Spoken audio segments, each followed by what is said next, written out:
Hi guys, I just wanted to give you an example of how to do your Civil Rights Expo presentation. I recommend using either Google Hangout or you could try Zoom and get all your colleagues on one call. The easiest way to do this is Google Meet, is start a meeting and then click on copy joining info and email each person. All of your contact info is also added here, so you could look people up. If I go to, say, Peterson and look up and see if Jacqueline is in here. Let's see, maybe not.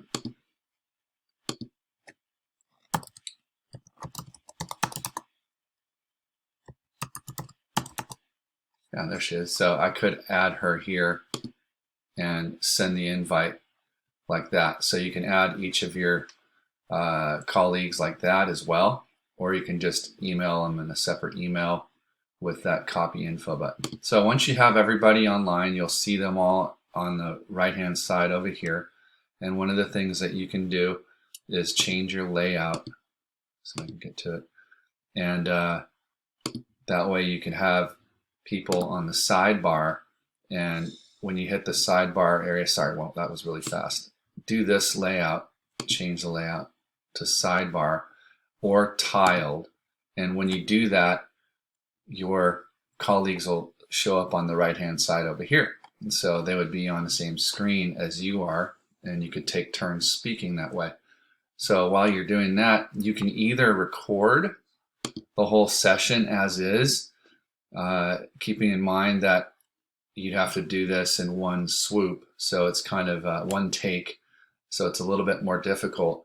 Or you could use a screencast software like Screencast-O-Matic, which is the one that I'm using right now. So here's how I would recommend doing this.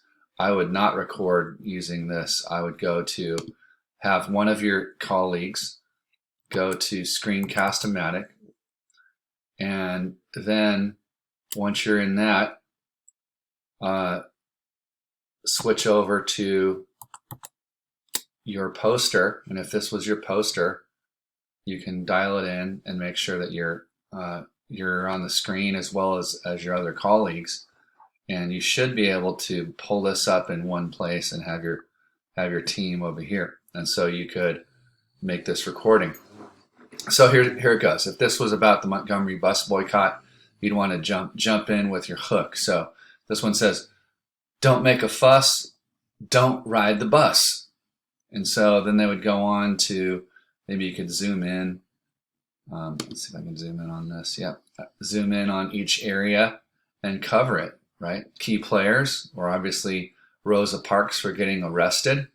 Once she was arrested, it caused a ruckus, and Martin Luther King Jr.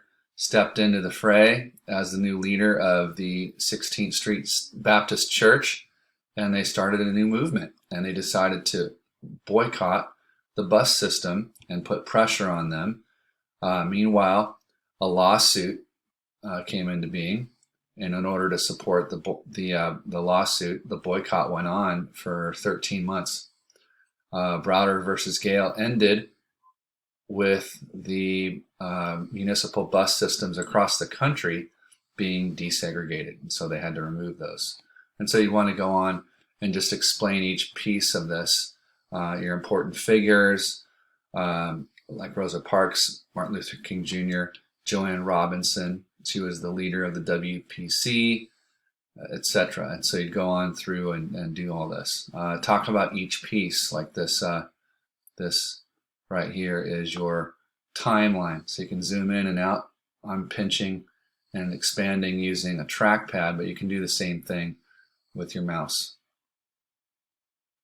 And your trackpads on your Chromebooks do those as well. And then go over your what are these? Your, not your photo gallery, but your document analysis. And so they did 2 of them.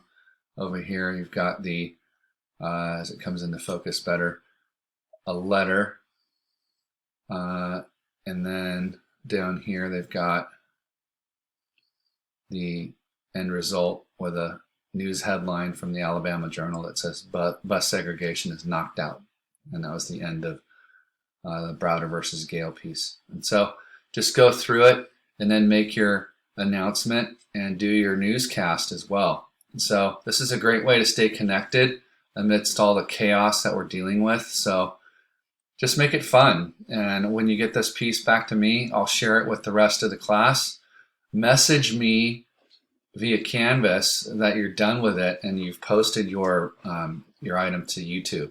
So what I do at the end of this is go down here and I hit pause and stop, and it will load straight to YouTube after that. There are some easy tutorials on how to manage Screencast-O-Matic. You can even edit your video after you're done with it, cut out the parts, and you can also edit on the fly by, if you mess up, you can go back to a certain spot on your timeline and reconvene.